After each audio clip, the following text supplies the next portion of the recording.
cooler air into those areas. And, you know, maybe that heat advisory may not be needed for today. And again, just if you're tuning in, we have the, you know, the Opal Lee's Walk for Freedom taking place in Tarrant County at 10 o'clock. And we'll be streaming that right here on the CBS News Texas stream. All right, let's talk about the weather for this weekend. I know you probably want to know, is this going to continue? The answer is no. We will start to dry out, relatively speaking, for tomorrow, but we still have a chance for some isolated storm activity that is going to be going on across our area. So just keep this in mind for tomorrow. Isolated storms possible, but take a look at the feels like temperatures tomorrow. 101 degrees is what it's going to feel like outside. Looking ahead to Sunday, it's going to feel like 108 degrees. So temperatures are going to certainly crank up for Father's Day. If you have any outdoor plans, you know, you just want to keep in mind that we're continuing to track, you know, the threats for, you know, heat to be building in for this weekend. Heat will be the main story as we move into this weekend. So just keep this in mind, that we're going to be continuing to see the threats for more heat for this weekend, and any threats for the showers and thunderstorms kind of go away for this weekend. Let's take a look at the heat index values and what you can expect as we move over the weekend and into next week. Temperatures today, I think, likely reach their peak at the very best. You know, we get into those middle 80s, but overall, moving ahead into this weekend, we heat up. 90 on Saturday, 96 on Sunday. Feels like temperatures on Sunday, 108. Wouldn't be surprised if we do start to see any heat alerts that will be issued as we move ahead into this weekend. So please keep that in mind if you're driving or have any plans for this weekend. You don't really think any shower or thunderstorm activity will get in your way, but you will start to see temperatures really heating up. All right, let's get a look at your first alert 7-day forecast. Notice as we move ahead into this weekend, we still will start to see the threat for storms kind of go away. A few isolated storms possible on Saturday. Temperatures around the 90-degree mark. Looking ahead into Sunday, it's for Father's Day. It's also the summer solstice. It's going to feel like summer for sure. And then we see the heat continue into Monday. We'll be carrying the Walk for Freedom here live on the stream at 10 o'clock.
This is CBS News, Texas.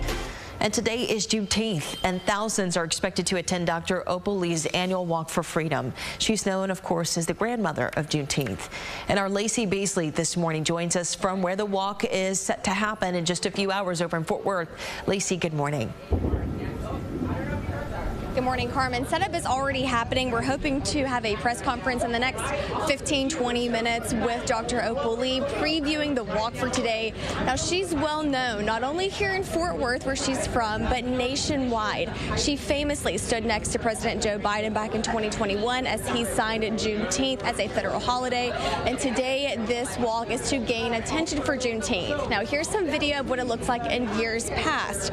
The annual march in Fort Worth is 2.5 miles, and every year thousands of people participate. It symbolizes the 2.5 years it took for news to reach enslaved people in Texas that they were free as a result of the Emancipation Proclamation. Now, what makes this particular march even more special is this year Dr. Opal Lee turns 100 years old. She's dedicated her life to this special cause, earning the Presidential Medal of Freedom. And despite missing the march last year because of health issues, she is expected to lead this march once again later this morning. Now, outside of Fort Worth, here are some other cities where the walk is happening today. That includes Washington, D.C., Cincinnati, L.A., Birmingham, Alabama, Honolulu, Evanston, Illinois, and a few other cities. Daughter Deion Sims is carrying the torch for her grandmother's mission to honor this important part of African American history in the U.S. At a meeting with the State Board of Education back in Austin in April, she advocated for the inclusion of Opal Lee in our state's Juneteenth curriculum. I want a petition for her to be included as a required person to study about Juneteenth. People that have to do with freedom and liberty and unity, and she's the embodiment of that. And so helping to make Juneteenth a national holiday, I think kind of deserves to be mentioned. Now, Fort Worth will also become the home to the National Juneteenth Museum as an extension of Opal Lee's impact. The Fort Worth site that is set to host that museum is set for demolition this year, and plans are moving forward to open the museum in 2027. Now, you can see there's a lot of efforts behind me as people are setting up for this walk that's supposed to start in the next 2 hours. It has been raining on and off this morning, but it doesn't look to be impacting the start time. We are expecting to hear from Dr. Opal Lee at 7:30. Carmen. Okay, Lacey, please keep us in the know with that press conference. We appreciate it. Thank you so much. Well, if you can't make it to the Walk for Freedom today, we'll have live coverage of the walk over on our live stream for you. It's filled with stories about Dr. Lee, and it all starts this morning at 9 a.m. on CBSNewsTexas.com. Well, the Juneteenth celebrations go on throughout the weekend, too. Steve Pickett and I will be out at the Arlington Juneteenth celebration that's set for tomorrow night, and it's taking place over at Levitt Pavilion. It's free to attend for you and the family. There's going to be music there, lots of food, and even a little bit of shopping, too, if that's your thing. The party all starts at 5 p.m. sharp, and I certainly hope to see you there. But here are a few other events that you can be a part of too if you're not going to be over in Fort Worth for tomorrow and today. So Denton celebration continues today and tomorrow from 10 a.m. to 10 p.m. In Mansfield, the celebration is today from 5 p.m. to 9 p.m. tonight. Over in Little Elm, a special concert is happening today at 6:30, and then the city of Garland is having plenty of live entertainment on Saturday that starts at 5 p.m. And Fort Worth Botanical Gardens is offering free admission for today too. It's a free day of exploration, reflection, and celebration across all 120 acres from 8 a.m. this morning to 6 p.m. And as a reminder, Juneteenth is a federal holiday, so many businesses are closed for today or making some changes to their schedules. Banks and post offices are also closed for today.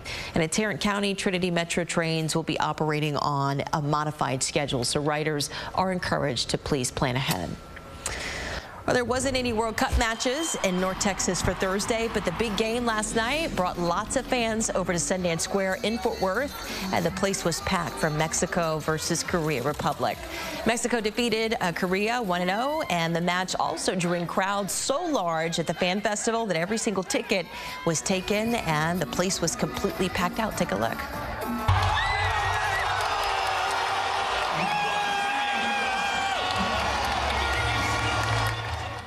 Mexico soccer fans grabbed up every single ticket available at Fair Park last night. The place was packed, as you could see. It was also rocking. A lot of people fanning themselves, too, just because we know it was so hot. Fans wanted victory over a formidable Korean team, and they came here hoping to cheer their men's soccer team to a win. Doing this for the couch or backyard at home was not an option. It's not the same vibe, you know. It's because I have been to the FIFA Fan Fest before, and the ambience, the vibes is really cool. So it's just, you have the feeling that everybody has the same feeling that we want our team to win. So that's why we decided to come here. Oh, we're excited! No, of course. So we also captured this video of fans who could not get into the pavilion area because it was just filled with so many people. So right behind the same people, though a very different experience, are small viewing areas. There's a really large covered area there too, but the pavilion is a more premier experience for fans. So looking ahead to the next match, today is a pivotal game for the U.S. men's national team. They'll take on Australia in Seattle. Both teams are hoping to qualify for that knockout round, and a win today will seal that qualification. So kickoff is set for 2 p.m. Central Standard Time.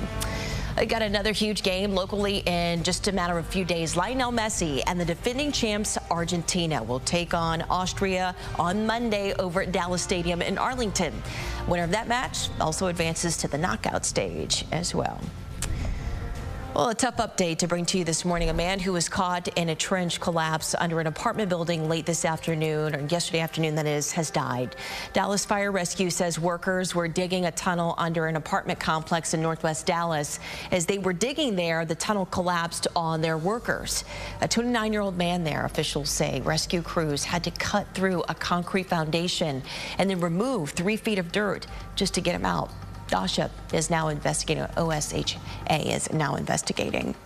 A new state investigation is laying bare the chaos at Camp Mystic as last summer when flash flooding swept through, killing 25 children and killing 2 counselors.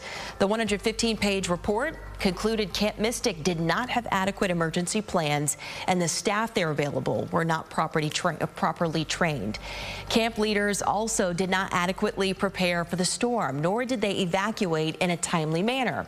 So we know evacuation started almost 2 hours after flash flood warnings were issued, but finally reunification efforts and incident management had traumatic effects on families as they waited to hear back from their children.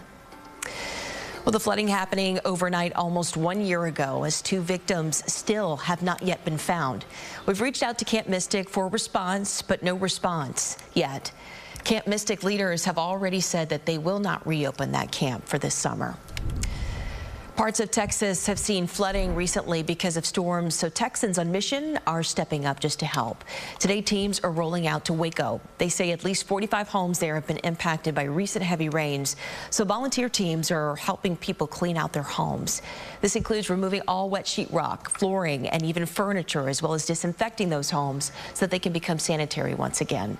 Their teams plan on heading to Waco around 9:30 this morning.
Well, now to some national headlines now, as Vice President J.D. Vance is no longer traveling to Switzerland overnight to lead talks with Iran. The delay comes as lawmakers on both sides of the aisle are weighing in on that memorandum signed by Iran and the U.S. this week. CBS News correspondent Tina Kraus is in London with more. The White House suddenly called off plans for Vice President J.D. Vance to travel to Switzerland last night, releasing a statement saying technical talks about Iran's nuclear program have not been finalized. There's no indication yet when Vance might head to Switzerland to lead the U.S. delegation. Earlier, he defended the agreement with Iran that President Trump signed Wednesday in France. You really have a win-win situation for the United States of America. Vance also lashed out at Israel after some Israeli cabinet officials criticized the agreement. Donald J. Trump is the only head of state in the entire world who is sympathetic to the nation of Israel at this moment in time. And he happens to be the head of state of the world's superpower. Some lawmakers closer to home are also sharing concerns. Both Republicans. I do have concerns that certain aspects of this deal might be a step in the wrong direction. First and most important, we're going to give Iran sanctions relief for oil exports. And Democrats. This is an abject embarrassment to him on the global scale. He didn't accomplish anything in this. In fact, he bled from our own treasury about $70 billion. But some of the president's supporters are backing the deal. Now we've got 60 days to see what the details look like, and I'm cautiously optimistic. Senior administration officials briefed Congress Thursday about the agreement and upcoming negotiations after days of secrecy. Tina Kraus, CBS News, London. Well, this Juneteenth, the Obama Presidential Center is kicking off 3 days of celebratory events, finally opening to the public in a historic interactive museum and grounds. So this 19-acre campus on Chicago's South Side, it features outdoor areas for play and also relaxation, a branch of the public library and a one-of-a-kind museum commemorating Barack Obama's presidency. Inside, visitors will see and hear the 44th U.S. president's words just about anywhere and everywhere throughout this facility. This 4-story digital display features important speeches and also milestones. Recent visitors say that it all helps inspire the next generation of leaders. They can do some incredible, amazing things, and it can start as early as now. And I think that museum kind of brings that forward.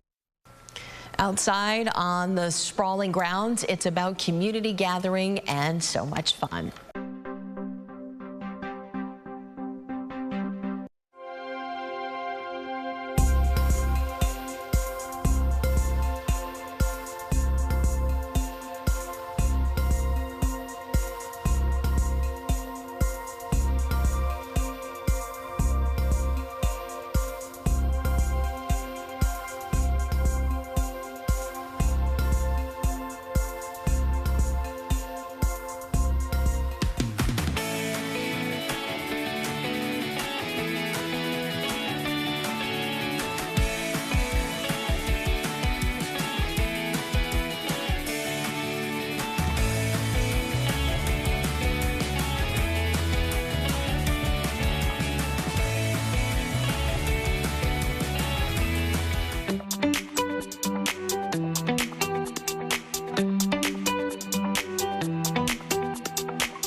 Greetings, Metroplex. Yours truly, Carmen. Yours truly, and our team of super producers brainstormed this AM, and here are a few stories that caught our eye off the top. The Big Apple was litty as the New York Knicks had a celebration over 50 years in the making. These streets will make you feel brand. Hey, big lights will inspire you. Hey, Hey, the franchise captured its first title in 53 years. The parade included Knicks legends like Skyline's Larry Johnson, Patrick Ewing, also celebrities / Knicks superfans. Fat Joe, Raekwon, and Ghostface from the Wu-Tang Clan, Tracy Morgan, Ben Stiller, Spike Lee, and of course, as you see, Alicia Keys closed it out with Empire State of Mind. Yeah, all the stars were out yesterday. Timothy Chalamet, too, he cracks me up. Yes, because he was on the boat. Yeah, he was finding his way all in the mix. I love it. And Knicks fans have even more to look forward to because Ben Stiller is working on a documentary about the team's historic championship run. Now, the actor, filmmaker, and Knicks superfan confirmed the doc on social media, saying he couldn't be more excited to make it. Stiller's directing is in partnership with A24 and HBO, and according to A24, the series will be all about the eras of the Knicks. Offer never-before-seen footage, and the word is a lot of the footage he's using has been captured with his smartphone. Wow, okay. Yes. I mean, he's super talented. I saw that he announced this on social media, and I was super fortuitous. I'm sure a lot of New Yorkers are as well. Also, too, if you guys follow Karl Anthony Towns, he's been documenting really well his experience at the playoffs, too, and I don't know, it's just been a joy to watch. Shouts out the Bodega Cat. For sure. Well, speaking of celebrations, this is actually a time-lapse video showcasing soccer fans in Mexico City. So thousands of fans celebrated the Mexican national team's victory over South Korea yesterday. And as we mentioned earlier in the show, Mexico won 1-0, officially becoming the first team in the tournament to advance to the knockout stage. So congrats to them.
Well, Universal Kids Resort is on track to open up in Frisco on July. Madison is not here this morning, but the theme park gave her and her family a chance to check out what will be waiting for guests next month.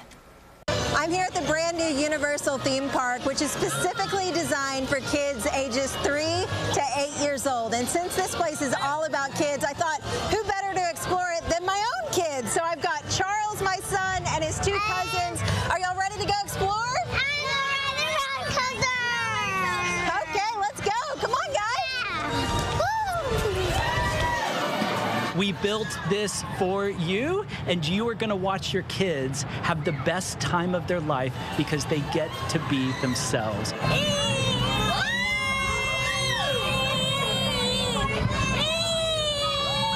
We really wanted to unleash the unbridled creativity of children with the design of this park.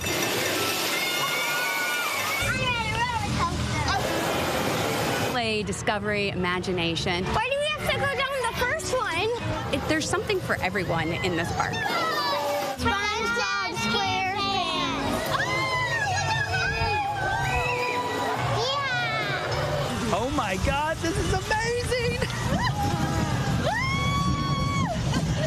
Oh my gosh, we're gonna run into somebody! Well, we had to do that crazy golf course. And as we began to design this, it's for that reaction, that they can show up in this park and it's built just for them.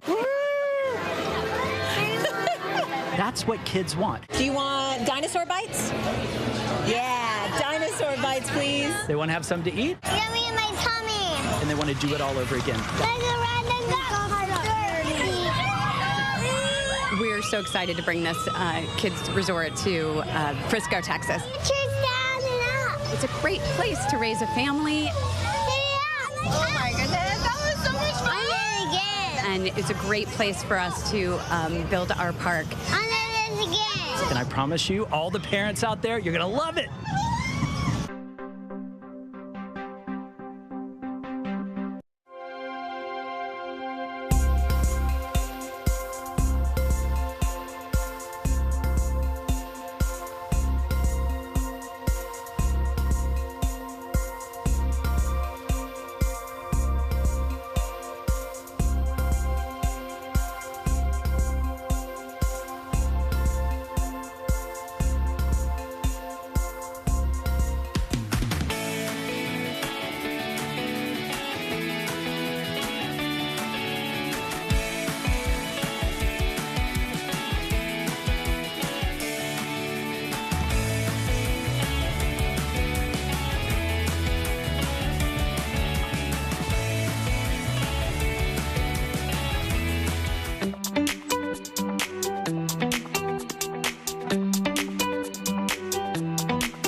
This is CBS News, Texas. And now to a fight to get clean water in the small city of Trinidad, that's southeast of Dallas. Some residents there are demanding answers about the city's water system. They say that they've been dealing with discolored sediment filled with water for months. As our Aaron Jones tells us, some are worried that the water is a serious health hazard. For some time, David Logan and his wife, Misty, have had concerns about the water coming from their taps. Then they say their daughter developed painful skin injuries. They came to this Trinidad City Council meeting hoping this would be addressed. Been nothing but silence. My daughter was hurt. I have people on the city council that thinks it's a laughing matter, think it's possibly from a tanning bed. Their personal opinion. They can have it. Logan says a doctor determined his daughter suffered chemical burns likely linked to repeated exposure to something in the water. Jennifer Combs, who lives one town over in Kearns, shares their attorney and has filed a lawsuit. The water is the main issue. The residents were being silenced.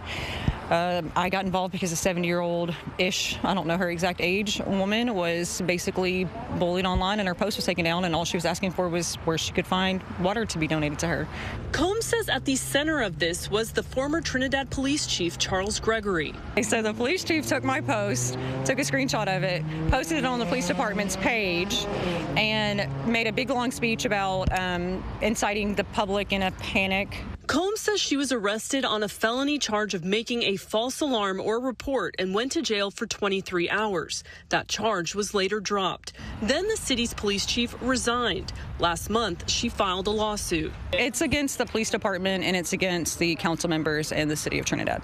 Combs says she also attended this meeting wanting to learn more about the water issue. Like a lot of these small towns, we've got a lot of infrastructure that's very old. We've got a water plant that's pretty old. Mayor Dennis Hawes says aging pipes in an outdated water plant are part of the problem, but fixing them will require resources the city doesn't currently have. At the meeting, the council approved the purchase of a single water turbidity meter, saying it will buy more time. Best result, the state comes in and makes changes and fixes the water for the people. Both Combs and the Logans say this issue is far from being resolved. Tonight, a Water Infrastructure Advisory Committee was created, and city leaders plan to have a special meeting next Thursday.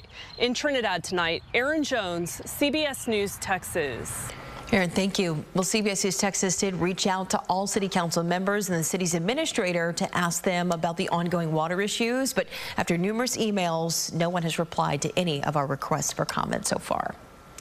Well, in just a matter of hours, Juneteenth celebrations will kick off this morning with Miss Opal Lee's annual Walk for Freedom. This year is a big year for the grandmother of Juneteenth. She's actually going to turn 100 years old in October. Ahead of the celebrations, Fort Worth leaders honored her lifelong commitment to unity, freedom, and community outreach, as well as her fight to make Juneteenth a federal holiday, which she achieved back in 2021. Even though after all she's been through for almost a century now, she says that she still wants to learn from us, young people.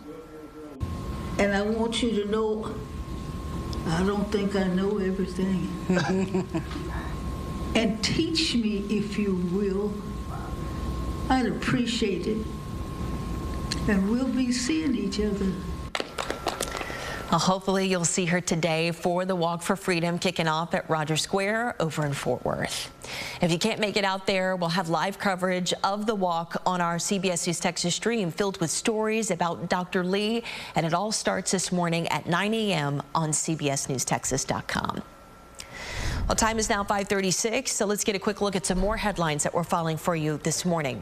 So we do have some more details surrounding the construction delay of the Kay Bailey Hutchinson Convention Center.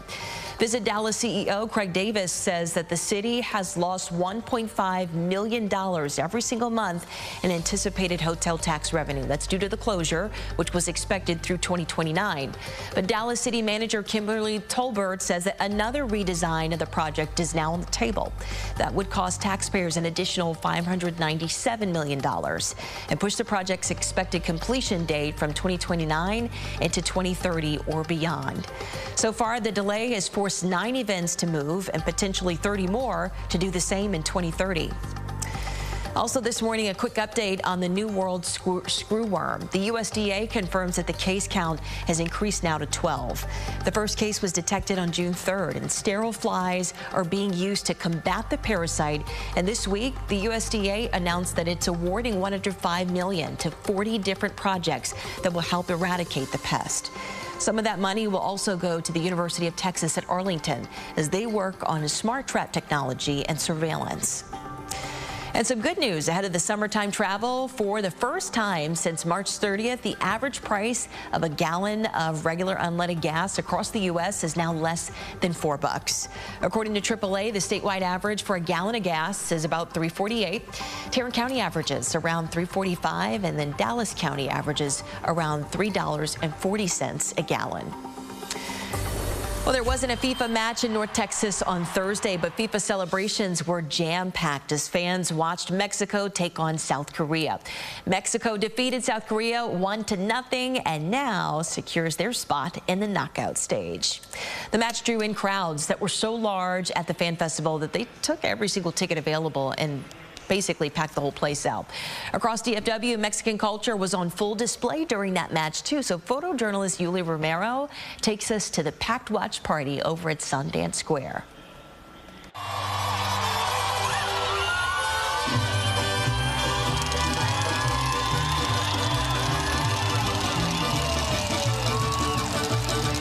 Well, the reason why we're here is to celebrate Mexico soccer football because they're playing against El Corea del Sur, South Korea today, and we're gonna have a great time with them. We're gonna hopefully win and take it all the way. Mexico, all the way, Mexico.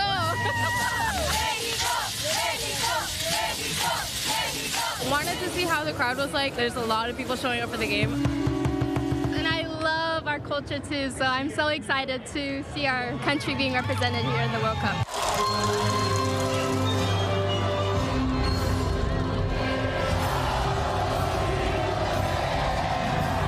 Brings us together. I think it's just la raza, you know, it just brings us together. It's the vibe of the music, it's the vibe of the family, it's the vibe of just Mexico.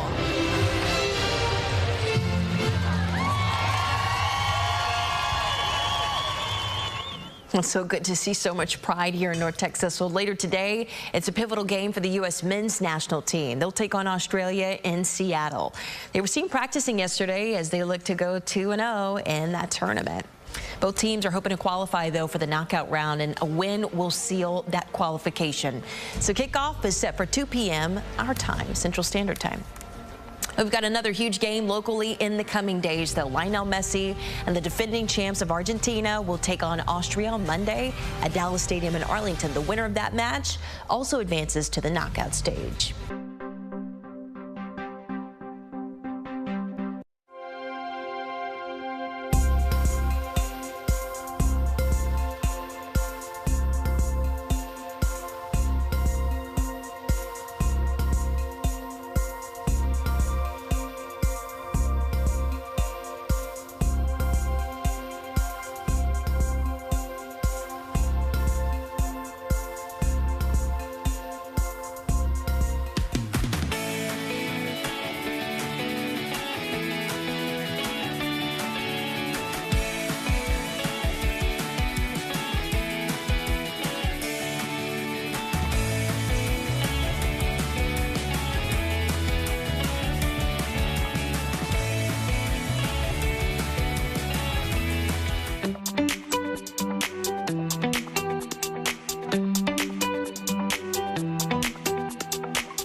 Well, fans dressed up in support of their team during Thursday's World Cup match between South Africa and Czechia. That match ended in a draw. This game was especially eye-catching, though, since Team Czechia has a home base here in North Texas. Team Czechia is based over in Mansfield. Sweden's team is over in Frisco. Meanwhile, Sweden's team is prepping for a match coming up this weekend that we will all be watching, of course. Sweden will take on the Netherlands this Saturday at noon, and that match will be taking place over at Houston Stadium. And with games being hosted at Dallas Stadium and teams with home bases in the area, the Texas summer heat, of course, as we know, is all brutal for those who aren't used to it. Thankfully, the Fort Worth Fire Department is making sure that they're ready to respond to the heat and also the big crowds with their new EMS bike team. You got to think about these different countries from all over the place. They don't know what 100-degree temperatures feel like. We can get into these dense populated situations that nobody else can get into. Ambulances can't access, but we can. Well, if you're out and about at one of these matches or watch parties and you need help, you could just call 911 and they'll send the bike team right to your location. But if you just see them, you wave them down, they'll come over, and of course, they'll take really good care of you.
It is the week that was the World Cup. First off, Messi was marvelous in Miami with a hat trick in Argentina's opener.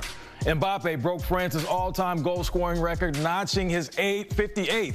Portugal and Ronaldo stunned by DR Congo in a 1-1 draw. In Canada, 6-0 win over Qatar, tied for the largest win by a host nation.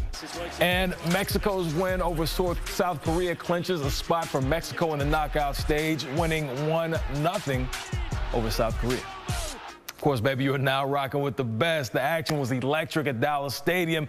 England and Croatia entertained us all. Yours truly and Dad. What's up, Dad? We were all in the building. Now, if you can, I strongly suggest you experience this event. Let's set the slate for all things World Cup this weekend.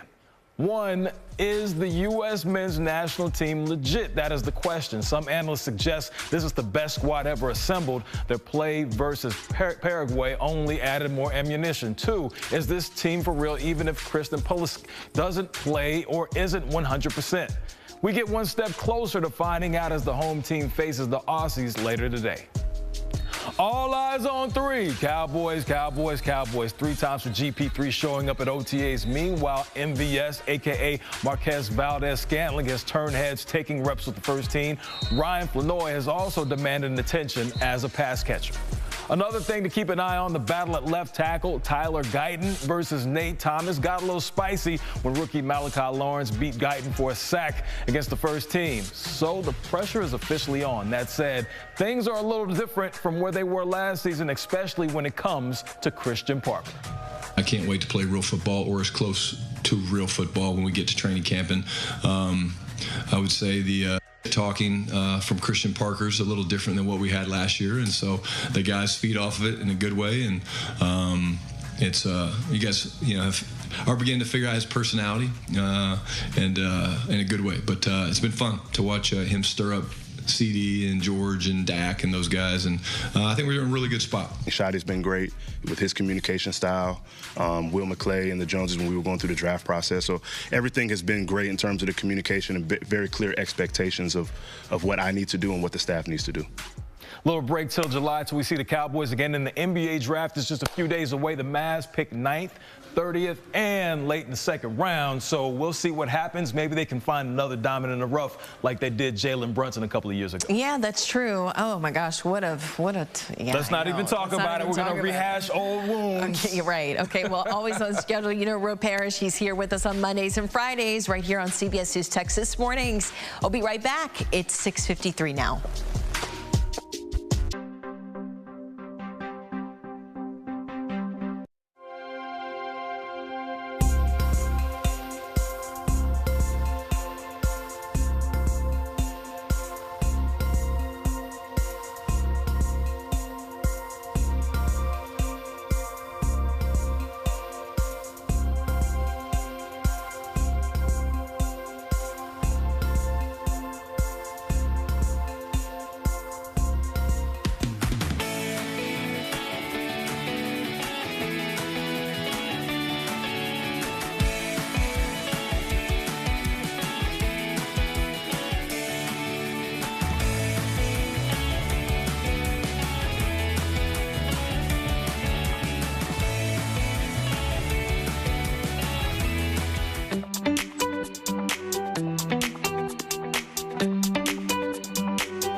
get a quick look at some top stories that we're following for you this morning.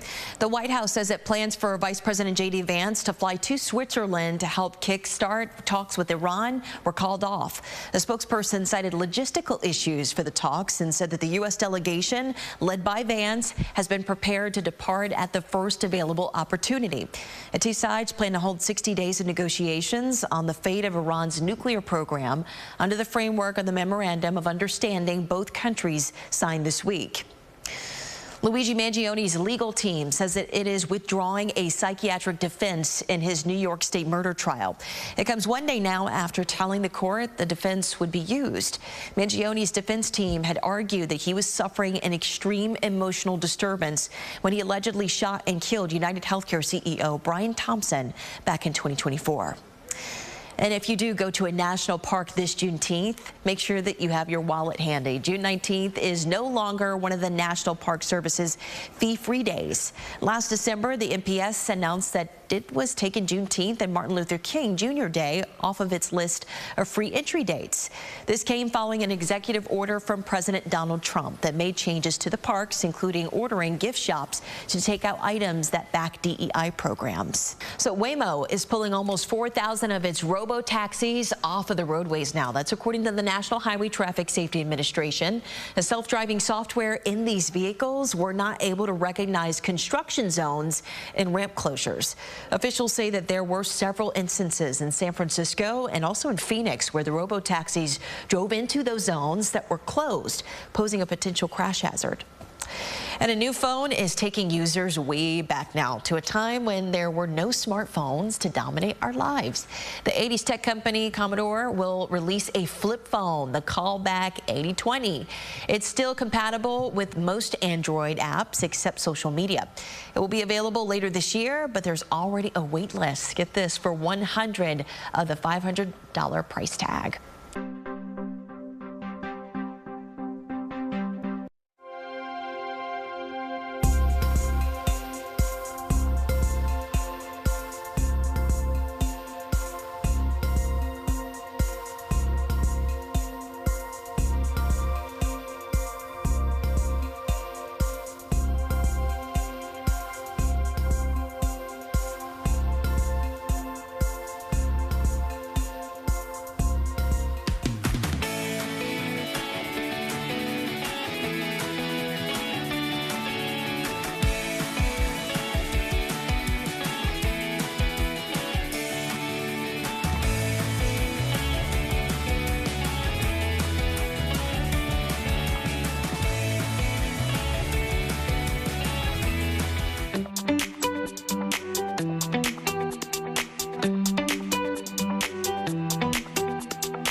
This is CBS News, Texas.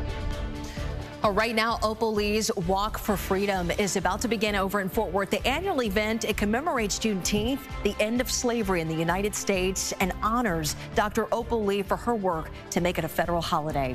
We want to say thank you for joining us today for our streaming special. I'm Carmen Blackwell, and today is Juneteenth. It's only been about a federal holiday for 5 years now, but the campaign began years earlier, thanks to the woman now known as the grandmother of Juneteenth, Fort Worth's very own Opal Lee. She turns 100 years old this year in October. We'll learn more about her throughout the next hour. But first, the weather, of course. Rain has delayed this morning's walk. So let's check in with First Alert meteorologist Michael Ottavino. Michael, where does the rain stand this morning as far as the radar is concerned? Well, Carmen, we could certainly see some lingering showers, some lingering light rain, but I can confidently say across the Metroplex, the worst is behind us. Looking outside across East Fort Worth, it's cloudy and gloomy. Over the last 3, 4, 5 hours, this is what we've been seeing. But notice into Tarrant County, we're still continuing to track at least some light rain, and notice there's some heavier rain out to the west. So by mid to late parade, we could certainly start to see an uptick in the heavier rain pushing through. Zooming in right now into just right where the parade is going to be, or the walk, notice we're continuing to see at least some light showers passing through.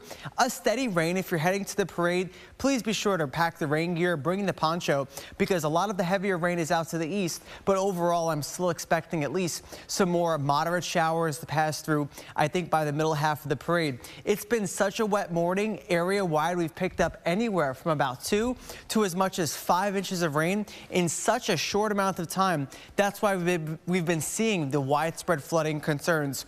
We still have an ongoing flash flood warning into portions of the eastern half of Denton County, into Collin County, and still into Dallas County. This is in effect until about 10:15 for this morning. And notice a lot of the heavier activity is pushing out to the east, up across portions of our Red River counties. We've finally started to see some shades of green and some lighter rain that is pushing through. All of this rain is associated with a stationary front that it's right now kind of parked right over our area. So we're still continuing to see some warmer air to the south, cooler air up to the north. That's why areas north of this front no longer have a severe weather threat. But out to the east and southeast, we still have at least a small chance to see an isolated strong to severe storm capable of producing some strong wind gusts as well as heavy rain. And notice up to our north across the Red River counties, we're still continuing to see some more moderate to heavier showers. Any stronger or heavier showers out to the southwest may make their way into Tarrant and Dallas counties. We'll, of course, keep you updated. Okay, Michael, thank you so much. We certainly appreciate it. Well, now we want to check in with our very own Robbie Owens now. She's over at Will Rogers Square, where the walk is about to start in just moments. So, Robbie, Miss Opal is 99 years young, of course. So tell us, do we know yet if she'll be actually walking today? Well, Carmen, I have been told that Miss Opal will not actually walk today, and at 99 and a half, she has that privilege. Miss Opal can do anything she wants. So I'm told, though, that she will be on site here. She will drive that route today, but just her life, her presence is an inspiration here today. There are crowds all around me, all ages, all races, and, you know, Carmen, in life, everything is perspective. So we're just glad that it's not 105 this morning. So we will deal with the rain. Lots of families out here. I just met King David Reese and his family. Tell me, what brings you out here this morning? Oh, just excitement. I wanted my daughters, who about to be 7, Leilani, and Elena, who's 4, they're African-American, Afro-Latinas. I want them to see a powerful black woman who has made history, and literally is living history, like their shirt's saying. How important is it to pass along the history of Juneteenth and what it meant to our people, to generations who really can't understand, you know, the horror of slavery? Oh, it's everything.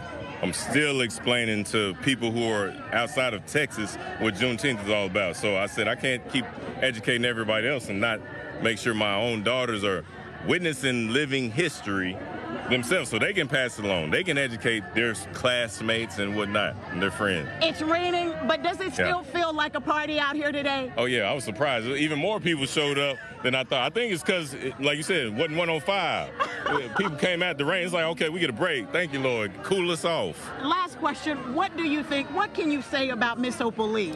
Oh man, Dr. Opal Lee, the truth. I love her and her family. We've had the privilege and honor of meeting her and her granddaughter, her grandchildren, as well as those who represent like Addison Grace. And she is such an inspiration. It shows you that at any age level, you can find your purpose and walk in purpose, literally walk in purpose and lead others to help them walk to their purpose. And that's what we do with Professional Mentor and Mentor Connector. So that's why I resonate with Opal. And thank you. I want them to meet you, living Black history. Well, I think you're going to make me blush. Thank you so much. Enjoy the walk. Thank you. Carmen, it is a fabulous atmosphere out here today. And again, as a descendant of those freed Texas Black slaves, this day has always been. Of course, to me and mine too. Robbie, great turnout so far, rain or shine. And what a beautiful family too. Thank you so much. We appreciate it. So let's dive into the history of Juneteenth. On June 19th, 1865, a Union general actually arrived in Galveston, Texas. That was to inform enslaved people that they were free. It was also 2 months after the end of the Civil War and 2 years after the signing of the Emancipation Proclamation. Opal Lee's journey to get Juneteenth a national holiday began 10 years ago when she set out to walk from Fort Worth to Washington, D.C. to urge Congress to act, as 1,400 miles total. The then 89-year-old strapped on her walking shoes and she took off. She made it 4 months later. Well, but her mission began when her childhood home in Fort Worth was burned down back in 1939. She was just 12 years old. And as our Doug Dunbar explains, her family moved into the Terrell Heights neighborhood in Fort Worth. Their white neighbors didn't want them there.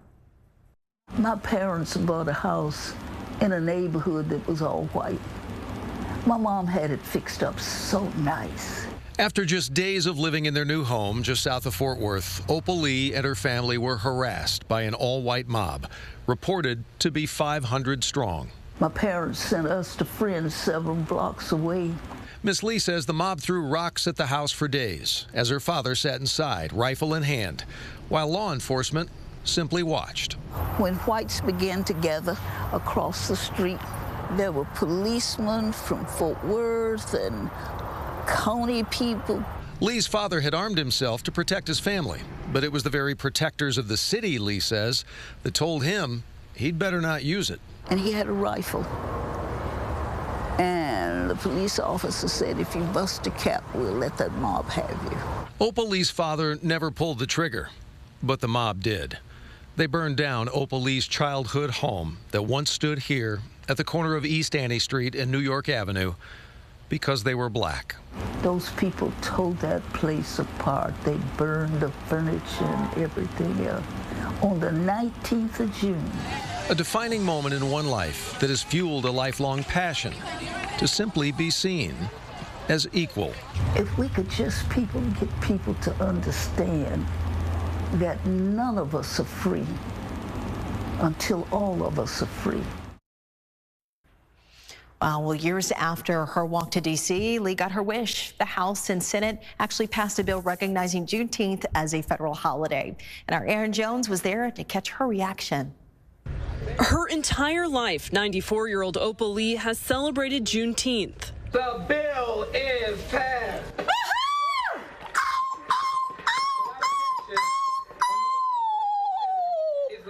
And now Congress has passed a bill making it a federal holiday. President Biden expected to sign it soon. I've got so many different feelings, all gurgling up here. I don't know what to call them all. I'm so delighted to know that finally we've got a Juneteenth bill passed. It symbolizes Opal Lee from Fort Worth, Texas, long known as the mother of Juneteenth in Fort Worth and now known nationally for her endeavors to help make today possible. Lee has worked towards this moment her entire life. 5 years ago, she walked from Fort Worth all the way to Washington, D.C. to urge lawmakers to make this happen. The day celebrating June 19th, 1865, marking the true end of slavery in the U.S. On that day, slaves in Galveston were informed of their freedom by federal troops, about 2 months after the end of the Civil War and 2 years after President Lincoln signed the Emancipation Proclamation. At Globe Life Field during the Arlington Black Chamber of Commerce's 5th annual Juneteenth celebration, attendees joined in her joy. I think the reason we got to where we are today and we have a national holiday to celebrate is because of work for people like her. So what would I say? Thank you, because she's done the heavy lifting there. Lee says there were times she wasn't sure this day would happen in her lifetime. However, she says she always kept her faith alive. I need to be on my knees praying because the Lord's been so good to me. You know, you can't do these things without his help. In the days, weeks, and months to come, she says she'll continue to lean in. Her work is not over yet. We might take a breather, a short one. We've got all of these disparities that we've got to address. And I mean, all of them. And while we've got some momentum, I hope we can get some of it done. We can have one America if we try. Isn't she incredible? Well, Lee then got, as you can see, a front row seat here to history when the President Joe Biden there at the time, signed the Juneteenth national holiday bill into law. And just a fun fact, Texas was the first state to recognize Juneteenth as a state holiday back in 1980. So Juneteenth celebrations are expected to draw big crowds, not only in North Texas, but also across the country, along with parades, pageants, and festivals. And one critical ingredient, of course, is perspective. And no one brings that quite like Miss Opal Lee herself, as she sat down with our very own Robbie Owens. They had the music and the food and the games. It was like Christmas. I love some Juneteenth. You can't talk about Juneteenth in North Texas. New Year's Eve, they'd have what they call watch night services, watching and waiting for freedom. Without talking to Mrs. Opal Lee. Girl, Juneteenth's my passion. At 94, the still feisty former teacher has organized walks, events, and petition drives for years, urging lawmakers to make Juneteenth a federal holiday, commemorating the day in 1865 that Major General Gordon Granger arrived in Galveston with the Emancipation Proclamation, 2.5 years after it was issued. He nailed that to the door of what's now Reedy Chapel African Methodist Episcopal Church. We started celebrating, and we've been celebrating ever since. The push to make Juneteenth a federal holiday had a somewhat surprising ally in Texas's Republican Senator John Cornyn. He reintroduced the Juneteenth bill in February. So we should learn from our mistakes as a nation. Nobody claims we're perfect. As a matter of fact, in the Constitution, it talks about trying to get a more perfect union. But we can do better in terms of our relationships between the races in spite of the original sin of slavery. And while laws can send a message, Mrs. Opal knows firsthand that real change must happen in hearts. As a child in Fort Worth, an enraged mob attacked her family for mistakenly moving into a white neighborhood. Police stood by and watched. My parents sent us to friends several blocks away, and they left under cover of darkness. Those people tore that place apart. They burned the furniture and everything else on the 19th of June. Still, Mrs. Opal is too busy to be bitter. Robbie, if people can be taught to hate, they can be taught to love. Do you hear me? And it's left up to us. Well, Miss Opal Lee isn't letting age slow her down. As you can clearly see, she's still as involved as ever before. And next, how this history maker is making sure no one forgets.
Opal's Walk for Freedom is underway right now on this Juneteenth. It was delayed an hour. That was because of the rain that we saw here. But as you can see, there was such a big turnout this morning. So many folks and faces that are proud to celebrate, again, this national holiday. Yesterday, Miss Opal Lee was on hand as the Fort Worth Police Department hosted a panel of community leaders gathered to honor her legacy and her impact on the modern civil rights movement. She had her very own message for everyone that's walking today. I want those young people to know that they are the ones that the ones looking on will emulate. So do your very best, and I'm so glad that you were chosen to be a part of this, and keep up the good work. Well said. Well, Dr. Lee will turn 100 this October. And her granddaughter said that big plans are right now in the works to celebrate the big milestone, and that more details would be released as we get closer, of course, to her actual birthday. She's had many honors, though. The retired teacher is a member of the Fort Worth ISD's Wall of Fame, and she has at least 8 honorary doctorate degrees, received the key of the city to Balch Springs, and then she's also been nominated for a Nobel Peace Prize. In May of 2024, Opal Lee would travel back to the nation's capital to accept the Medal of Freedom, considered the U.S. government's highest civilian honor. The nation thanks Opal Lee, the grandmother of Juneteenth.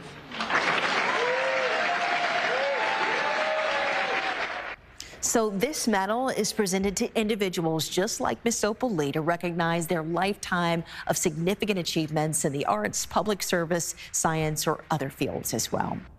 The grandmother of Juneteenth even has her own Barbie doll. Take a look at this. Lee is now part of Mattel's Inspiring Women collection, which honors extraordinary women from all fields who inspire future generations to come.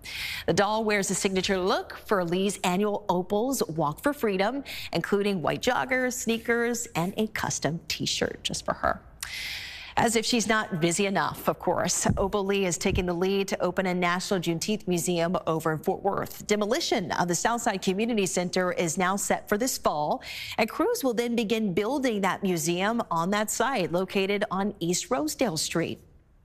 There are also events all across North Texas this weekend to celebrate Juneteenth and, of course, also honor Dr. Opal Lee, including a big party in the city of Arlington that we're taking live music, food trucks, vendors, all of that and more, and it's going to be free. We'll give you the details coming up next.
Well, there are a lot of Juneteenth celebrations that are scheduled. So tomorrow night, myself and Steve Pickett will MC the City of Arlington's annual Juneteenth celebration, and we are so excited about it. So joining me now is Letitia Takel and also Carl Warren that are here with us. And first question for you guys, for those that are going to be heading out tomorrow to join us, what can they expect?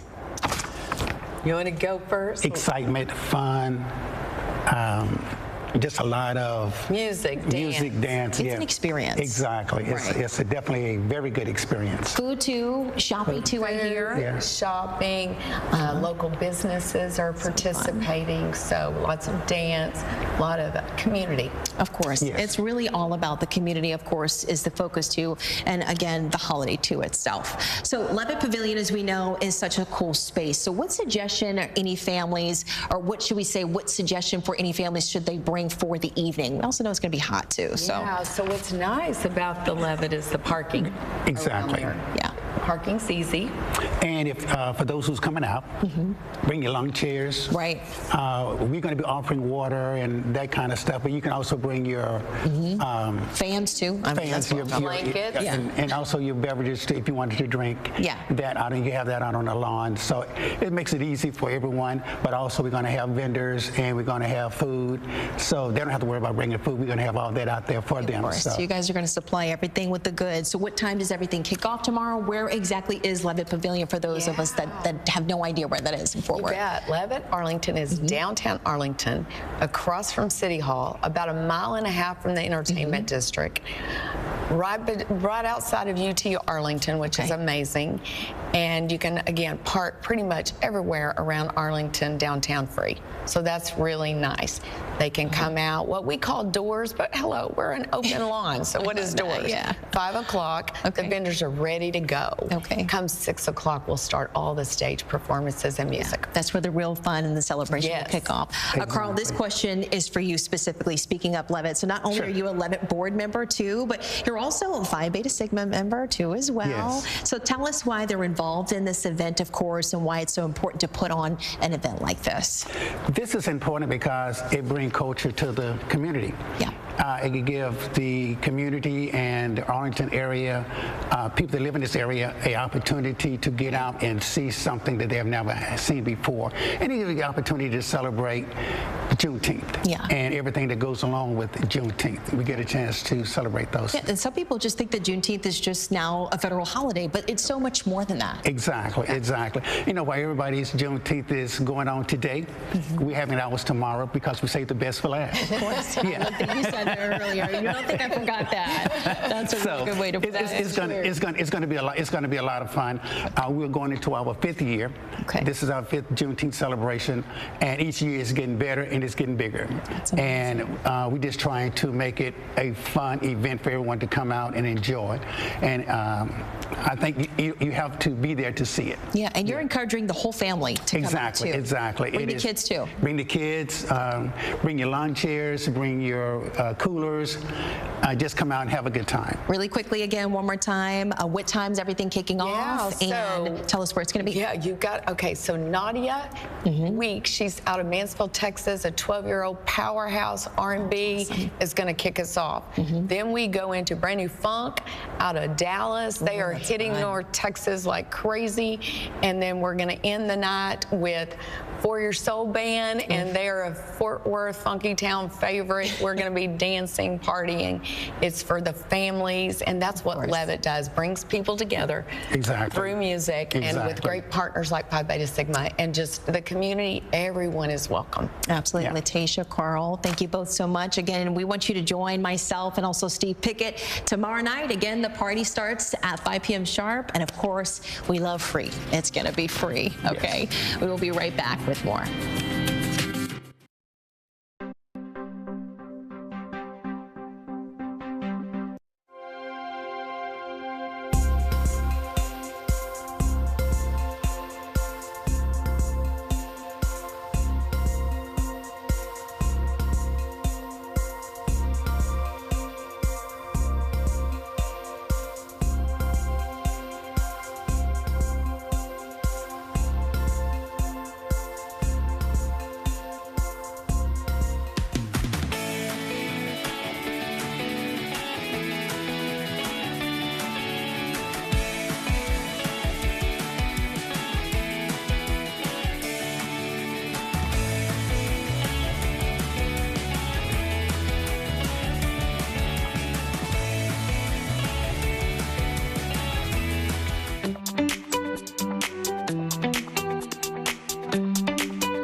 Well, we want to wish you a happy Juneteenth. Opal's Walk for Freedom is underway right now over in Fort Worth, and it's been going on for about 30 minutes or so already, rain or shine. You can see there was such a large turnout for this year's event. I'm Carmen Blackwell. We want to thank you so much for joining us here on CBSNewsTexas.com. And today is the day to celebrate the end of slavery here in the U.S. We get to do this on a federal holiday. That's thanks to the hard work of Fort Worth's very own Miss Opal Lee. But Mother Nature, of course, had some other plans this morning. It's a First Alert weather day for us. So let's check back in with First Alert meteorologist Michael Ottavino. Michael, where exactly is that heavy rain across the Metroplex? Yes, that's right, Carmen. What a morning it's been. We've been so wet, but overall, the worst of it is behind us just in time for the march this morning. Looking outside across Fort Worth, it looks cloudy, but you can still actually finally start to see a few peaks of sunshine. Take a look at the setup. We've had plenty of rain over the last about 5 or 6 hours. We have this front that's kind of stalled out along with an area of low pressure. So areas to the southeast are seeing some warmer air, cooler air up to the north. So the severe weather threat north of this is pretty much over, but we're still continuing to track moderate rainfall up across portions of our Red River counties into northeast Texas, but we still have some more heavy rain out to the southwest that likely moves its way east over the next couple of hours. Here's the radar loop. Notice we've seen plenty of lightning. I mean, I was seeing lightning amounts anywhere from about 1,500 to 1,800 strikes per 5 minutes, which is a lot of lightning in a short amount of time. I'm tracking this more band of some heavier rain that's out to the west. Eventually, that'll make its way east. Hopefully, it's just after the parade. Zooming in closer into portions of Tarrant County, very light mist, drizzle is expected as we move throughout right now until about the next, I would say, 20 or 30 minutes or so, which of course is good news. But we're still continuing to track the threat for some lingering flooding across portions of our area into Dallas County, the eastern half of Denton County, as well as into Collin County. A lot of the stronger thunderstorms, or the more frequent lightning thunderstorms, are off to our east. As far as how much rain we've picked up over about the last 5 or 6 hours, generally about 2 to 5 inches of rain. When you pick up that much rain in a short amount of time, that's why we've seen so much of that flooding. Here's the threat for flooding. Again, we still have the flash flood warning, which means flooding is ongoing in these areas. If any other warnings break, we'll of course keep you updated. Over to you. All right, Michael, thank you so much. We appreciate it. Let's check in with our Lacey Baisley now. She's at Opal's Walk for Freedom too as well, alongside Robbie Owens, who's also there. But Lacey, we're about 30 minutes in. How's it going so far? I know you're just trying to keep dry, but you'll soon see walkers that are headed your way too, right? Carmen, this is the best time to be seeing the walk because we are stationed at Trail and University and it is walking right past us right now. We've been kind of hopping around trying to find the best position. Hi, good morning. Trying to get the best angle for seeing this walking parade, I guess you could say. I mean, there's no throws being thrown out, but there is, you know, this band that's walking in. There's thousands of people who have signed up to be here, and there's also, even just 30 minutes ago, we saw that there were probably still about 100 people who were registering to come out here. So it's a great turnout. Rain has held off, which is great news. It's even a little bit sunshiny right now. It's been raining sporadically, on again, off again all morning. So this is just a fabulous turnout for this Walk for Freedom this morning. Good morning, everyone. Hi, good morning. Good morning. Hi, good morning. Happy Juneteenth. Thousands of people are out here. Hi, good morning. Good morning, everyone. A lovely turnout. Definitely the rain did not stop people from coming out here. Hi, good morning. There was definitely some hesitation at the beginning about it, you know, if this was going to get pushed off. It did get delayed by 1 hour, but for now, this walk is going right past us. There's still probably about 30-40 minutes left of the walk, but there is still lots of excitement and lots of friendliness this morning and people who are excited to be out here. Hi, good morning. Good morning. Good morning. Yeah, so Carmen, I'm going to to toss it back to you. We're going to be following everyone down this route and hopefully try and catch them at the end. But yeah, this is a great turnout this morning, Carmen. Yeah, Lacey, too, I love to see there were so many different people from different backgrounds and a lot of diversity there within a lot of those turnouts, too. It was good to see a lot of faces that were there and made it rain or shine. Thank you so much. Oh, we've been celebrating Dr. Lee this morning, and she's been honored in so many different ways. But up next, in her words, how she really wants to be remembered when we return.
Hour or so, but that didn't keep people at home this morning for a great turnout. A lot of smiling faces that came there to celebrate the holiday. Well, in 2022, Fort Worth Incorporated named Miss Opal Lee Person of the Year. Our very own Robbie Owens caught up with her at her urban farm near downtown, where both produce and purpose grow strong. 40-acre farm? Oh, girl. Miss Opal's urban farm sits in the shadow of downtown Fort Worth. Listen, I spent summers on the farm. This visit unearthing memories rooted in compassion. You just want to help people. I got to.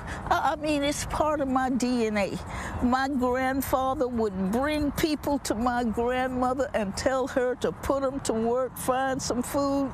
In the decades that followed, Mrs. Opal would continue her support for the poor and added a new purpose, advocating for a federal Juneteenth holiday, marking the day that ended slavery in the U.S. All right. And she was there when President Biden signed it into law. I still pinch myself to see if it really happened. It was humbling. I just don't know what to say except I'd like to do it again because I got some more things that he needs to. I need to call him up. Around the nation and here in North Texas, the awards and honors just keep coming. Ms. Opal recently named Fort Worth Inc.'s 2022 Person of the Year. I'm overwhelmed. I tell you, I don't really know how to act. I tell youngsters, I tell everybody I want to do a holy dance, but when I try, they say I'm twerking. But I just want everyone to know how grateful I am. The honor brings home her lived truth that hearts do change. There were policemen from Fort Worth. It was in Fort Worth that as a child, her family's home was ransacked and burned while police looked on. Her parents unknowingly bought in a white neighborhood. Times have changed. How about that for going full circle? We bleed red blood, and all we want is the same things you want. A decent place to stay, a job that pays enough for us to buy a home, have food, have a ride. That's all we wanted then. That's all we want now. 50 years from now, what do you want people to say about Miss Opal Lee? That somewhere along the line, she was able to help a few people. Not the honors and the awards? Listen, each one of us must be responsible for the others of us. Each one of us. The Bible tells us that. So, I want to be known for being a little old lady in tennis shoes, getting in everybody else's business and having a damn good time doing it. Oh, to be Miss Opal.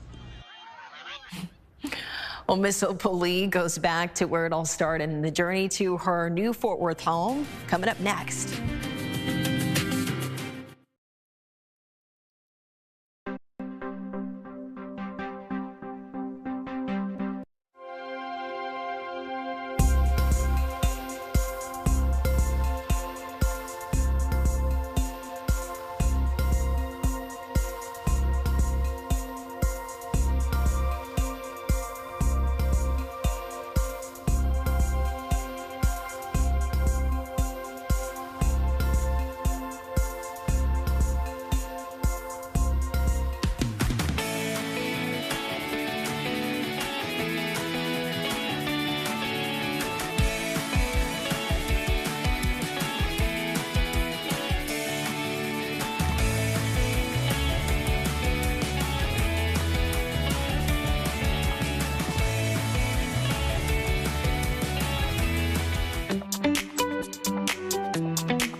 We told you how, as a young girl, Opal Lee watched an angry mob in Fort Worth burn her childhood home down to the ground. More than 8 decades later now, she returned to this very site, this time with people eager to help her rebuild it in 2024. Our Andrea Lucia explains how an act of hate inspired hope and changed the course of Opal Lee's life. Good morning, all you young people. And just know you're all young people if you're not 97. It was on this plot of land just south of downtown Fort Worth. A 12-year-old Opal Lee once watched hundreds of people gather to burn her home. My dad came home with a gun from work, and the police told him, if you bust a cap, we'll let this mob have it. Some people do ribbon cuttings. We think that's kind of wimpy. We do board cuttings because that's who we are. With help from History Maker Homes and Texas Capital, work began on a new home for Lee here. Thank you so much. Thank you so much. Trinity Habitat for Humanity sold her the property for just $10 after learning of her interest in it. When we were here, there were whites who didn't want us here, and now there are all nationalities in this neighborhood. That we are all one people. That's what we are. All one people. And the sooner we accept that, the better. Thank you. Less than 3 months later, she was able to move into a brand new home. Take a look. And so this home has been built with a lot of love and care and compassion, and we want you to go enjoy it for many years, your brand new home. Congratulations. I'm elated, I really am. And I don't know what feeling this is. Awe, surprise, I don't know what it is, but I'm happy about it. It was like what happened here to my family 85 years ago never happened.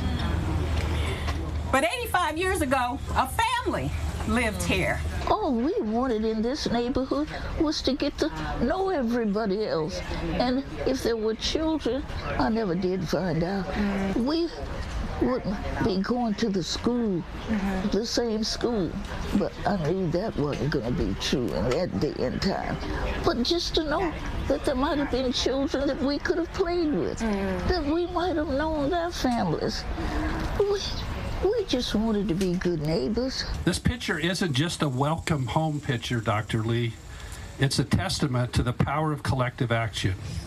It inspires us all to fight for the things we believe in, to know that change, however long it may take, is achievable.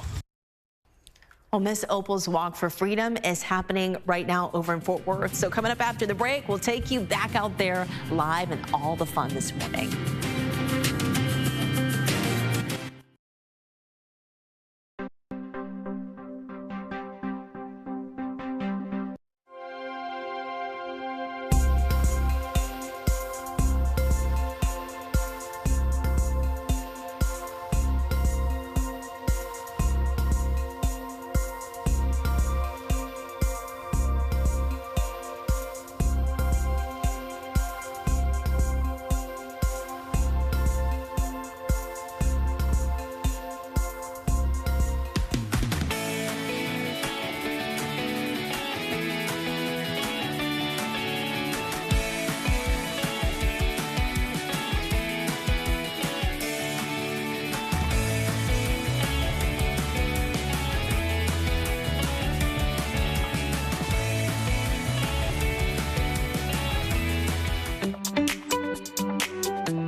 I'm Robbie Owens in Fort Worth at Miss Opal Lee's annual Juneteenth March. A fabulous day here in Fort Worth that even the rain couldn't dampen the enthusiasm. You're seeing the end of probably thousands of marchers, walkers out here visiting with neighbors, walking that 2.5 miles to symbolize the 2.5 years that it took for news of the emancipation to reach Texas. It has always been a Texas celebration, and thanks to Miss Opal Lee, it has now gone nationwide. I've seen all races, all ages out here celebrating true freedom, freedom for all. I'm told that Miss Opal was going to drive the route today, but whether she is here or not, her spirit, her enthusiasm, her life has changed this nation, and we are all the better for it. And I'm seeing all kinds of evidence of it out here is it still morning?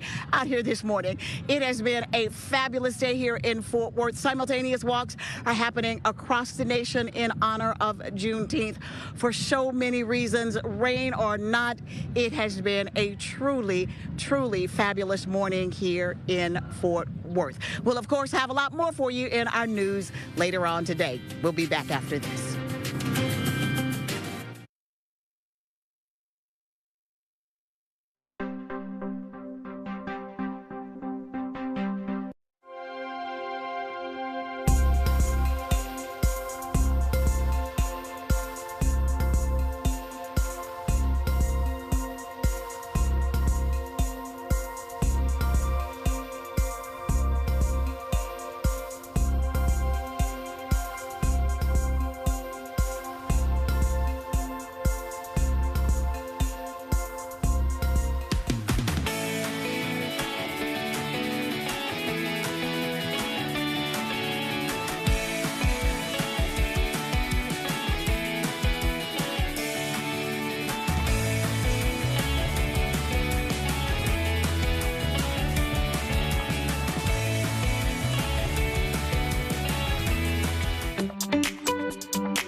Well, Opal's Walk for Freedom continues on this Juneteenth holiday. There was a big crowd today in Fort Worth as we celebrate the end of slavery in the United States and honor Miss Opal Lee for her work to make it a federal holiday.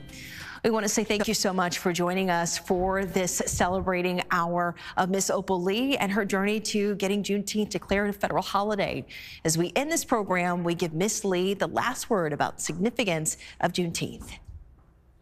I say that each one of us should make ourselves a committee of one. We know people that we go to work with, people that we shop with, people we're in clubs with, and all that sort of thing. We should be about the business of changing their mind. Robbie, If people can be taught to hate, they can be taught to love. Do you hear me? And it's left up to us. We can't expect the legislature, the governor, and the president. We can't expect it.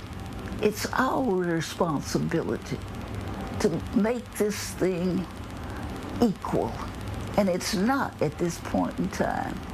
If we could just get people to get on board and help turn things around. And I've heard somebody say it takes a lot more to turn a big ship around than it does a small, and this is a big affair. We need to be able to tell people, help people understand that we don't want any more than they are getting. A decent job that pays, a home that's decent, schools that teach the truth, health care. These are things that we want just as they do.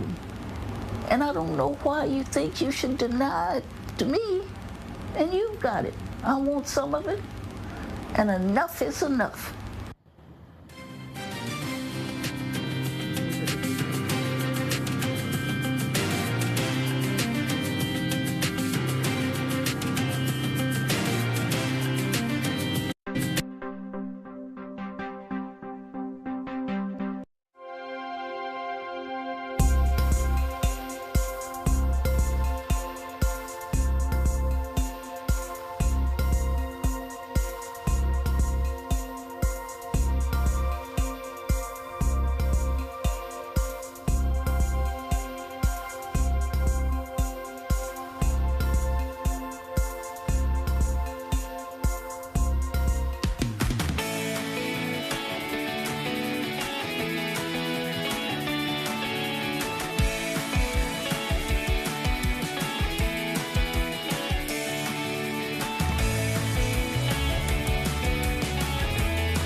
Right now at 11, we're tracking several house fires in North Texas, including this one in Frisco. It was heavily damaged by flames this morning.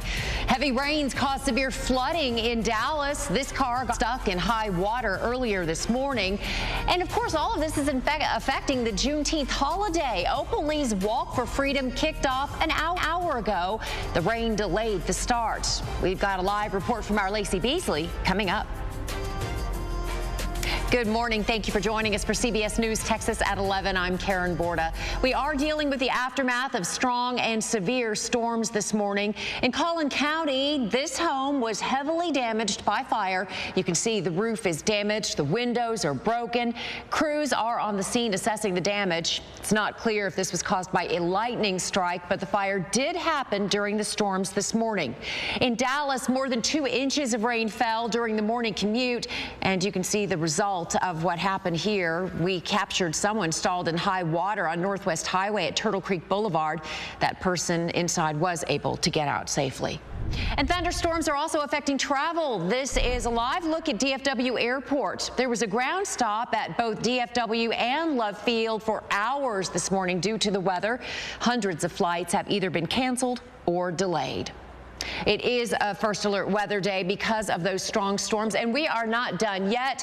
Here is our first alert meteorologist, Nelly Carreño, with a look at the forecast. And Nelly, this first round of storms was pretty intense. Exactly. We did have a frontal boundary that we knew was coming, and it delayed the storms by about 5 to 6 hours, and the outflow boundary was so strong that it developed additional storms that had some very heavy rain due to the moisture in the air, lots of lightning. We also had some rotation in Palo Pinto and Parker counties as they moved towards the east. Fortunately, those tornado warnings did not verify, but you notice how these moved from the west over towards the east very slowly. It actually moved through the Dallas area, and it took about an hour and a half. Now, this is the observed rainfall the last 24 hours, and you can see in Dallas we have the orange colors, about 2 inches of rain, but some spots near Capel, Carrollton, Farmers Branch area, the Colony, they got almost 4 inches of rain. That's where we had lots of reports of flash flooding. This is a video that was sent in by one of our viewers, Nicholas Hernandez. Thank you so much. This, you can see there, that car was submerged. This was in Live Oak Street in Dallas. Now, the good news is things are starting to look a little bit better. We have drier conditions, but the flash flood warning is still in effect until about 11:45 for the Dallas area, including Carrollton and Garland. And that's just because we have runoff that still needs to be dealt with, and also we have another round of rain that's coming in. So obviously we have a lot of activities happening for Juneteenth. Another round is coming, not as heavy, but it is light to moderate rain that will continue. All right, in already saturated areas, Nelly, we'll be watching it. Thank you so much.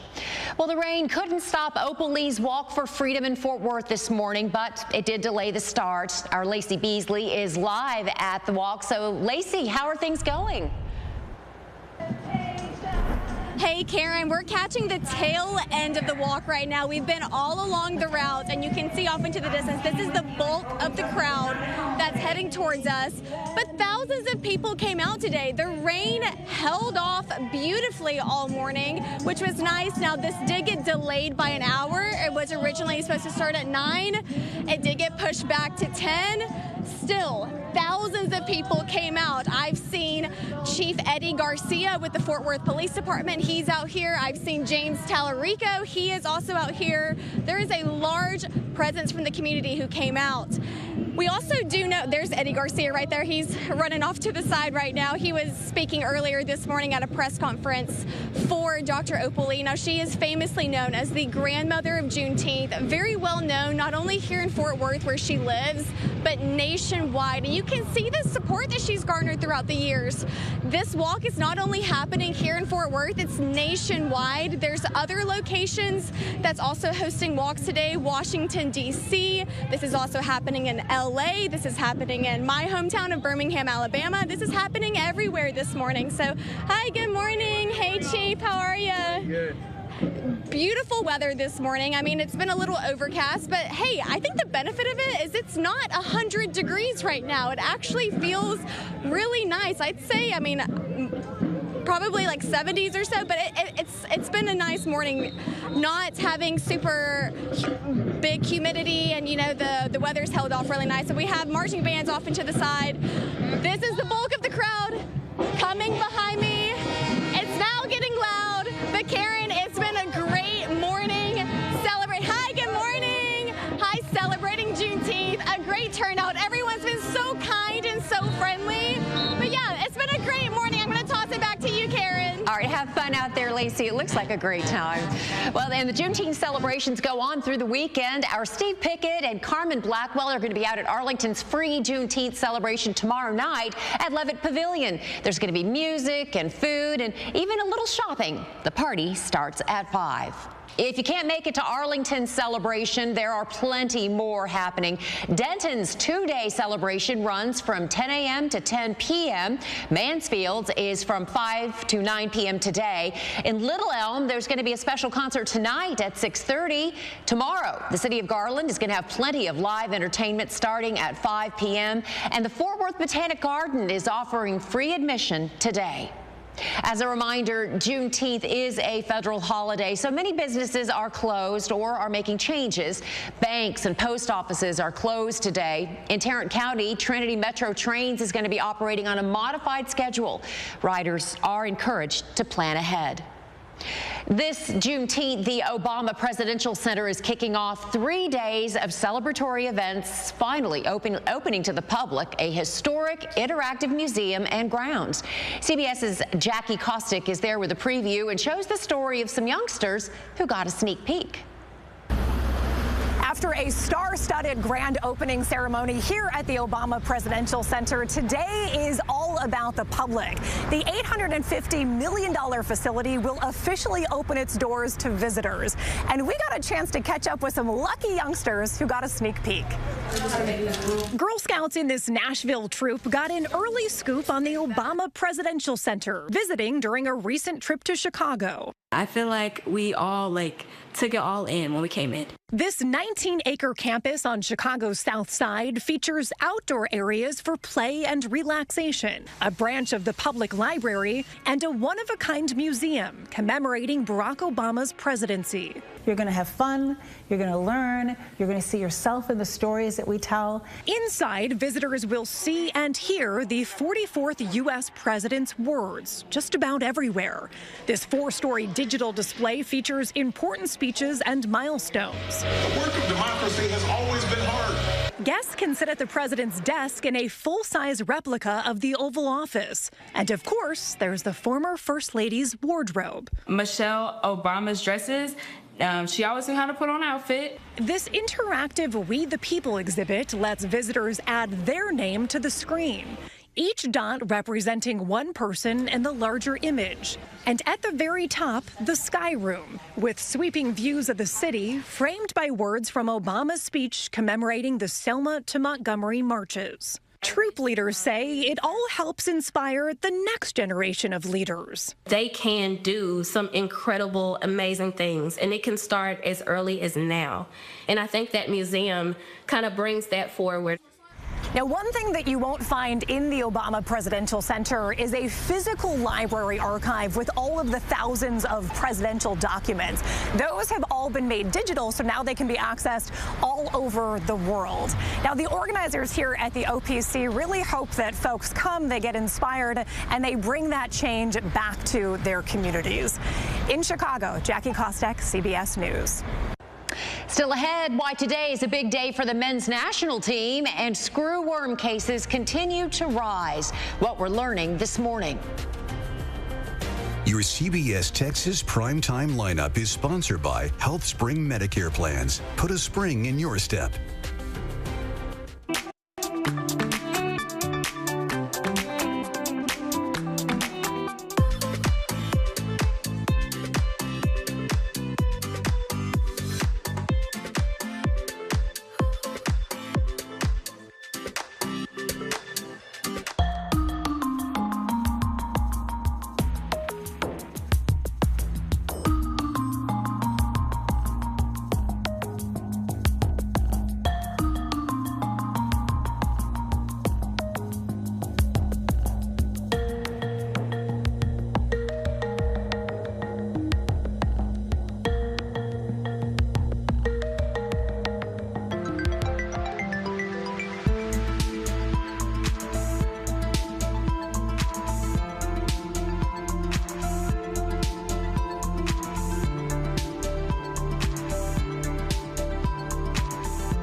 quick update on the New World screwworm. The USDA confirms the case count has increased now to 12.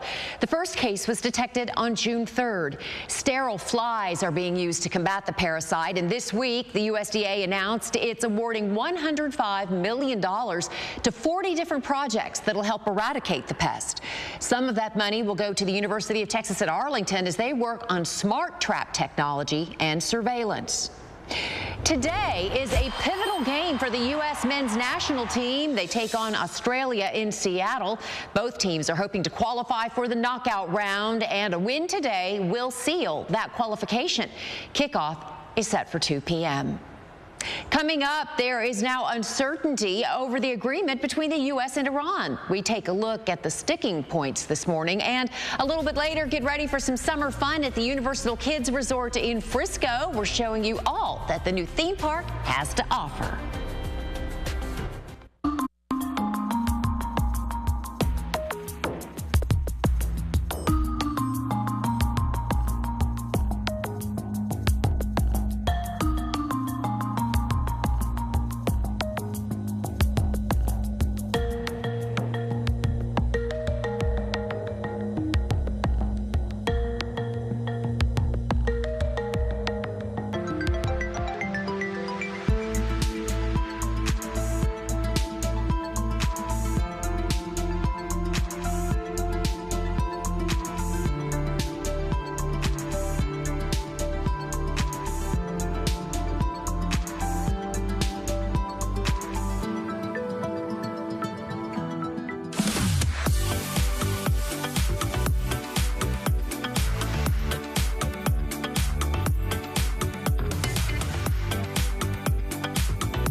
Between the U.S. and Iran have been postponed. Vice President J.D. Vance canceled his plans after fresh Israeli strikes in Lebanon targeting Hezbollah sites.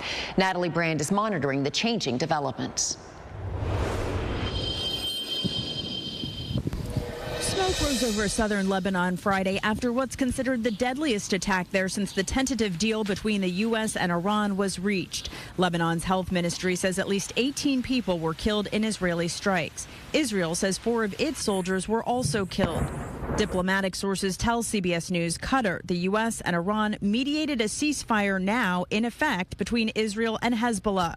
Earlier Friday, Israeli Prime Minister Benjamin Netanyahu issued a statement saying in part, the IDF will act to thwart any threat to our forces and territory. President Trump says the U.S. is committed to peace and that he expects a ceasefire on all fronts, including between Hezbollah and Israel. That instability could threaten the larger agreement between the Trump administration and Tehran. If I was in the cabinet of the Israeli government, I might not be attacking the only powerful ally that I have anywhere left in the entire world. The vice president announced late Thursday night his travel to Switzerland is on hold, and it's not yet clear when talks with Iran will take place. The White House says the 60-day clock is already underway to discuss the stickier issues of Iran's nuclear program and curbing future enrichment. Lawmakers on Capitol Hill range from highly critical to skeptical. This is a deal that in many ways does not achieve any of the ends he said. Let's give peace a chance. We'll know in 60 days. Iran's top negotiator said Friday that the next phase of talks would be bound by the regime's red lines and warned if the U.S. seeks to be excessive, quote, our fingers are on the trigger. Natalie Brand, CBS News, the White House. Okay, so we do have a first alert weather day for today. We will probably cancel it during the late afternoon, and that's when the rain will finally move out completely. But you can see here our city cam for Dallas. The rain moved through very heavy in downtown Dallas and most of Dallas County, Collin County, anywhere between 7 a.m. and 9 a.m.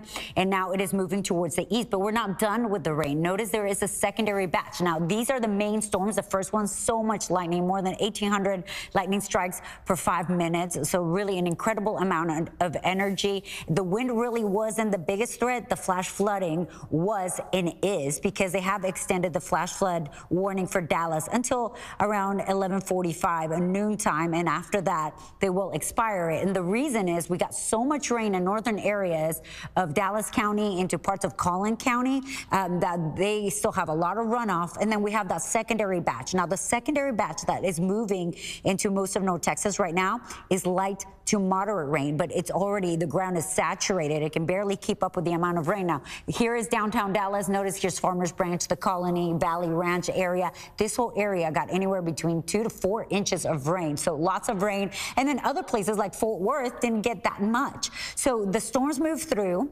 Most of that heavy rain, that heavy activity has died down and moved over to the east. Here is Fort Worth, here is Dallas, and here is our second batch. Notice we still have that flash flood warning for Dallas, even though right now it is relatively quiet in Dallas. We have a couple of showers. It's because of the secondary batch that will continue to move in. So we're not done with the rain yet today, but it won't be as intense, and we're not expecting severe thunderstorms. We're not expecting rotation or anything like that. But notice, here is Fort Worth. The second batch is moving in from the west over to the east. So I would say it will stick around until 4 or 5 o'clock, and then it will start to really dry out. But because of the cloud cover and the rain, temperatures will stay in the 80s. The heaviest rain right now, you can see here, we had a couple of thunderstorms that were moving in from Cleveland over to the north. Those have fizzled out. So it will be just light to moderate rain moving in and sticking around for most of the afternoon. All of this because of this frontal boundary. Now, this front we've had in the forecast for quite a bit of time. What changed is the timing. It took longer for storms to initiate, and the cold pool that it triggered was stronger, and that's why our storms were later and stronger and impacted us this morning. Fortunately, it is a holiday. A lot of people were not working, and also fortunately, we don't have a World Cup game today, so that also helped. So temperatures are in the 70s. We'll top out in the 80s, so that's one good thing. But you notice here, Saturday, 90 will be the high, 101 for the heat index, and then Sunday, we will issue another first alert day for Father's Day because the heat index will be so high, between 105 and 108. So here you can see how a lot of the rain will move out, but we'll have lingering showers, light to moderate rain until about 4:30, 5 o'clock, and then we dry out. Now, tomorrow, the coverage is much lower. We'll say about a 30% chance. And then on Sunday, it's looking dry. I put a 10% chance, but dry, high 96 on Sunday, 96 on Monday, and the rain returns next week.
Universal Kids Resort is on track to open in Frisco on July 1st, but the theme park gave our Madison Sire and her family a chance to check out what will be waiting for guests next month. I'm here at the brand new Universal theme park, which is specifically designed for kids ages 3 to 8 years old. And since this place is all about kids, I thought, who better to explore it than my own kids? So I've got Charles, my son, and his 2 cousins. Are y'all ready to go explore? Okay, let's go. Come on, guys. We built this for you, and you are going to watch your kids have the best time of their life because they get to be themselves.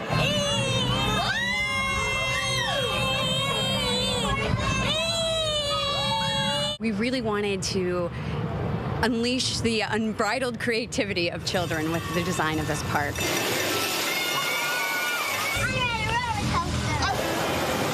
Play, discovery, imagination. Why do we have to go down the first one? There's something for everyone in this park.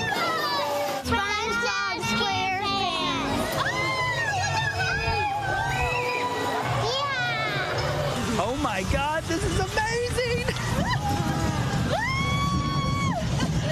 Oh my gosh, we're gonna run into somebody! We had to do that crazy golf course. And as we began to design this, it's for that reaction, that they can show up in this park and it's built just for them.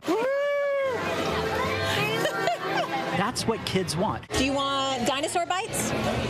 Yeah, dinosaur bites, please. They want to have something to eat. Yummy in my tummy. And they want to do it all over again. We're so excited to bring this kids resort to Frisco, Texas. It's a great place to raise a family. Oh my goodness, that was so much fun. I'm in it again. And it's a great place for us to build our park. I'm in it again. And I promise you, all the parents out there, you're going to love it. Okay, you can see here that we still have a flash flood warning until 11:45 in the morning for Dallas, even though it is quiet. And that's because we have a lot of runoff and we have a second batch of rain coming. Don't worry, it won't be torrential downpours. It will be light to moderate rain that's west of Fort Worth, and it's slowly moving to the east, and it is breaking apart as it moves in. But we will continue to see rain during the afternoon. Please take it easy out there. There's still some ponding on the roads. It will be drier over the weekend. On Sunday, it will be hot. All right, Nellie, thank you so much. Thank you for watching. We'll see you at 4.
Right now at 11, we're tracking several house fires in North Texas, including this one in Frisco. It was heavily damaged by flames this morning.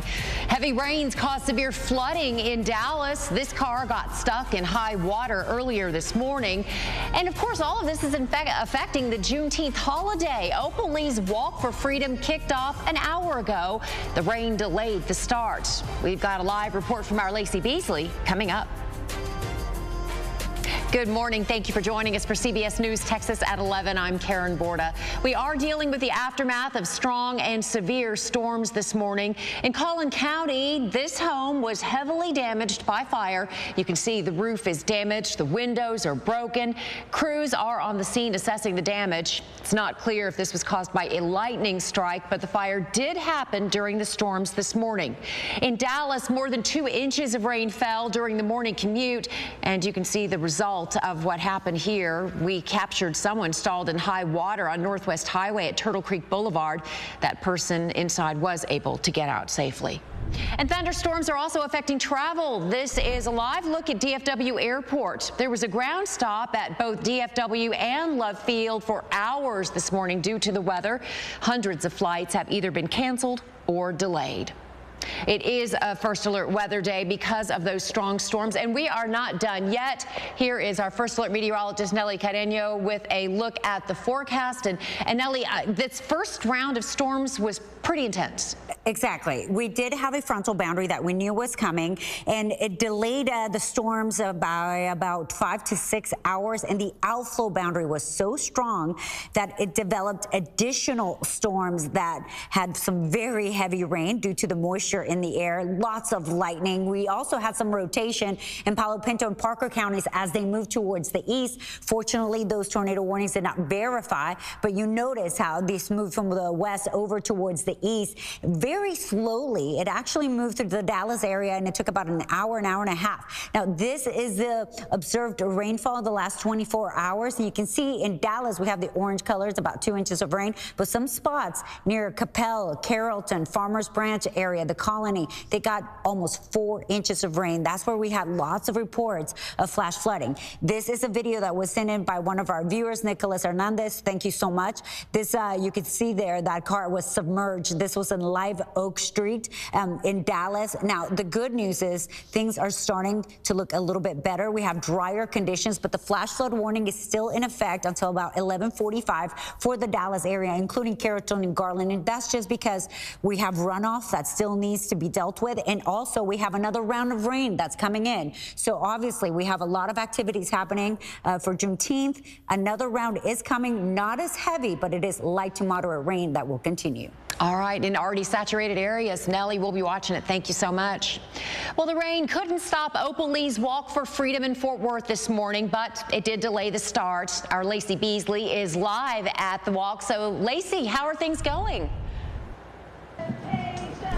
Hey, Karen, we're catching the tail end of the walk right now. We've been all along the route, and you can see off into the distance, this is the bulk of the crowd that's heading towards us. But thousands of people came out today. The rain held off beautifully all morning, which was nice. Now, this did get delayed by an hour. It was originally supposed to start at 9. It did get pushed back to 10. Still, thousands of people came out. I've seen Chief Eddie Garcia with the Fort Worth Police Department. He's out here. I've seen James Tallarico. He is also out here. There is a large presence from the community who came out. We also do know, there's Eddie Garcia right there. He's running off to the side right now. He was speaking earlier this morning at a press conference for Dr. Opal Lee. Now, she is famously known as the grandmother of Juneteenth, very well known not only here in Fort Worth where she lives, but nationwide. And you can see the support that she's garnered throughout the years. This walk is not only happening here